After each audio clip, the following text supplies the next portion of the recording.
Médina Cheikh TV, notre chaîne de lumière. Médina Cheikh TV, notre chaîne de... moo tax bu ñu dellusee ci ki nga xam ni dafa ni moom gëm na yàlla waaye gëm bi gëm bu dëggu la boo xam ni wéetal na ko ci xolam wéetal ko ci rooxam wéetal ko ci xelam ba du ko bokkaale kenn kooku nit ki moo mën a juger bopp la yàlla mën a dimbalee nag mooy alquran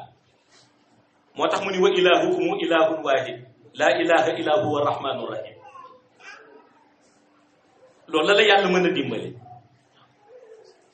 seen borom bi ngeen di tudd yëpp di ko yaakaar ak di ko gëstu su ma leen ko doon définiral dama naan leen borom boobu kenn la waaw muy alwahid mais kenn bi yàlla du rek nit ki da koy tudd ci làmmiñ ngir seede ko nii su paree daal di dellu ci ay organisation kenn bi yàlla da nga koy wane ci sa jëf te mooy laa ilaha illa huwa nga fexe ba yëg ni dara nekk fi lu dul moom yàlla dara nekk fi lu dul moom yàlla it du da nga koy interpréter rek ci côté maarifa après dellu si toog yi déedéet da ngay jëf luy wane dara nekk fi lu dul yàlla moo tax mag ñi buñ la daan dénk ay jukko yuy dellu ci teggin ñu ni ndaw day fexe ba lu mu am rek yàlla jiitu ci waaye mu fexe ba lu mu ñàkk aussi bu ci yàlla bokk te loolu lu jafe li ci jamono ji ñuy dund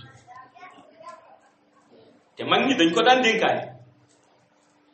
parce que nee nañu wéetal yàlla mi ngi doore ci loo am yàlla jiitu ci loo ñàkk yàlla du ci bokk